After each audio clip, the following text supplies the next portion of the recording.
Cal's natural. Cal just running out with Corsairs, thinking of trying to find an opening, getting a scout, getting those gateways out. And I think when he has enough Corsairs and Dark Templar, he will most likely move out and just break this. He'll most likely go for this Overlord, sacrificing at least one of his Corsairs. He's going to move out with one of his Dark Templar at this point, and that's going to force Jaedong to already move his Hydrosk out of the way, and his Overlord at this point is vulnerable, so I think Jaedong might actually sacrifice that one single Overlord. Has a lot of Overlords inside of all of his bases at this point, should be putting down sunken colonies alongside fairly soon.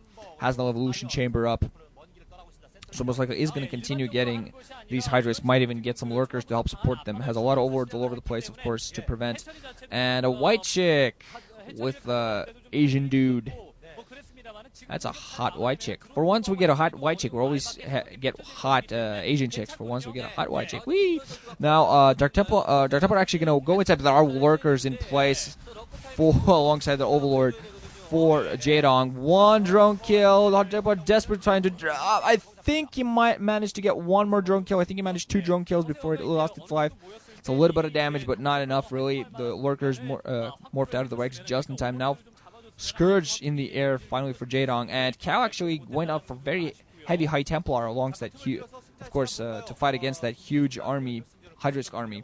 Has 5 gateways at this point, adding in cannon inside of his main because he knows there's Spire up. Just to help him against things like that. Has a few Corsairs still flying there, getting a lot of those High Templar, and yeah, it's not morphing him into Archons, and I find that very smart. You've seen a lot of Protoss players actually just morphing forces into Archons these days, and I find that to be a little less effective than it should be. Looking at the polls, 80% think that Jaedong is going to take this, 20% think that Cal is, and I think that's very accurate, honestly. I'm not saying that Cal has no chance whatsoever. I just think that Jaedong, especially in sets and pressure situations, just something about it. He's just one of those players that when he's in a set, when he has to play several games in a row, he's really good. Oh, catching Cal's last Corsair in a beautiful Scourge trap. Just with one side. White guys, congratulations, white guys. You're in Korea and you're watching StarCraft. You're special. And I'm talking about you. You're very special. Lurkers now at the upper right side, going to take out one single pylon. Not going to do too much else. Cal has gotten himself a rather decent army so far, adding even more cannons inside of his main. At this point, I think he's more fearing a drop rather than anything else. I think at this point he's a lot more scared of a drop than anything else. Second Evolution Chamber coming up for Jaedong. And he's also, I assume, messing up a decently sized Lurker Hydra army alongside killing Corsairs of Cal's. And Cal, yeah, I can tell he's worrying him a little bit. He's losing a few more Corsairs that we really want to. And now Overlords have speed. But he does have his army on the move at quite a few Dragoons alongside some Zealots and High Templar. And Jaedong has expanded at the 6 o'clock/5 o'clock position. Now, let's call it the 6 o'clock position. And we're going to see whether Cal's actually going to go for it and try to take it out. He's actually moving towards the north side of the base, most likely trying to position himself for a third. And his third's coming in actually quite late. Cal really needs to think about putting up a base, do some damage to Jaedong, and take out this 5 o'clock base. Jaedong actually has a large number of Overlords on the field right now, taking out, I believe, an Observer there, maybe a Corsair. Amassing a lot of Overlords there at the 5 o'clock, at the 6 o'clock position, so he might be thinking of a drop, and that's exactly what Cal's doing. Adding in a lot of cannons, almost losing yet another Corsair. They're getting a Scourge, getting hit by a Scourge.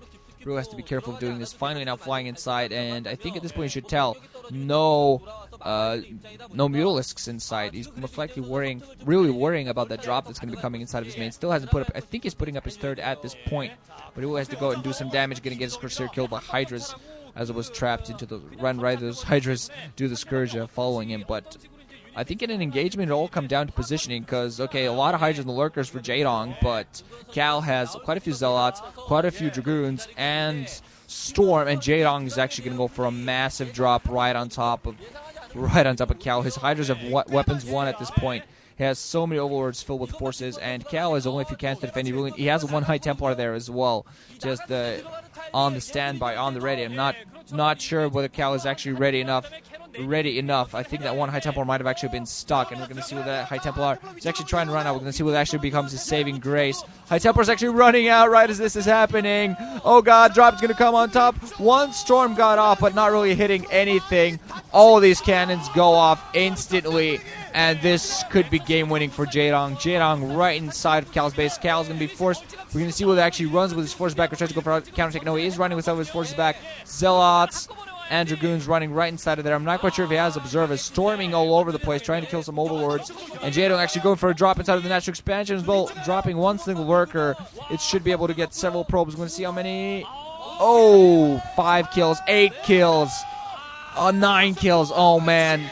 Cal trying to engage. Jaedong actually running right inside. 13 kills for the lurker outside. 15 kills for the lurker outside of Cal's natural expansion. Cal's lost all the probes inside of his main. All the probes lies in natural expansion. And he's now in an absolutely horrible position. Transferring probes to that. And Cal should at this point know that he's lost to Jaedong with such a commanding lead. Cal was trying to engage but didn't really do enough damage, and still lurkers inside of Cal's main base, and Cal at this point is in a horrible position. He has almost no mining anywhere. Jaedong just all over the place, now attacking Cal's fresh third base. And Jaedong has already amassed yet another army. He's going to go for yet another drop, being absolutely relentless. I think this one might actually finish Cal off, might actually be the one to force Cal to GG. I'm not seeing him any way of coming back into this. There's one single observer. Dragoon's moving out alongside Zealots to try to reinforce, but I don't think he has enough. One of the observers got killed next to Overlord there by a Scourge, but now another drop coming in just as Cal was moving his forces away. Not going to be forced to move them right back because all of this tech is in jeopardy at this point. Dragoons and a High Temple are going to be moved back. There is an observer there, so that's going to be a little bit of help against these lurkers, but still, with all these Hydralisks, it's going to be horrible. High Temple are moving in. One storm that catches quite a few Hydras, and another storm catches a lot more storms coming up for Cal, so he's storming all over the place. But Jaedong not even dropping, only a few groups at a time, not going to continue attacking the Nexus, and no reinforcements imminent for Cal. Cal simply does not have the production at this point. He lost his main Nexus now, going to lose his gateway. These Hydras are going to completely crush him. Dragoons coming in to try to support. One storm coming off again. Jaedong running a few Hydras, I'm sorry, into that, but more lurkers, more Hydras on the way. This time running on two sides, both sides of the main, right into the natural here. There is one single river protecting it, and I don't think that river is going to be nearly enough. There actually, no, never mind. Some of these forces are actually running towards this Cal's fresh third base, the upper right hand. They're going to be able to take it out. Cal, I think, finally cleaning up inside of his main, but GG coming in for him now. Just Jaedong absolutely outplaying Cal there. Oh, man. That was one drop, one beautiful drop. And Jaedong, even if that drop had failed, I think he would have still been in the game because he still had forces to reinforce. I mean, it would have been a loss, but not a huge game-losing loss. So Cal going to be the one that's going to be forced to go to the locker room, going to be forced to go back to practice and practice the hell out of his PvZ to try to beat Jaedong here. Just a beautiful game overall from the Dong, and this shows why a lot of people expect him to do really well. I don't know whether I predict him to win the title really, but I definitely predict him to do really well. I just find that his side of the bracket is a lot more stacked than the other side. He'll be facing, if he faces, I mean, let's see. Look at the players he could be facing off against. He could face off against Bisu or Fantasy, and I believe that's just in. I think that's just in the round of 8. He could be facing off against Effort, which it would be a very tough ZVZ. Although he, of course, has a little bit of edge being the Dong of ZVZ. But yeah, Cal obviously looking a little bit disappointed. We're gonna see whether Jaedong managed to 2-0 Cal, or Cal will bring us some awesome games to bring himself back into this. So, hope you guys enjoyed. Good game overall, really. GG, guys. Ranching out. Thanks for listening, and yeah, look for more from me soon.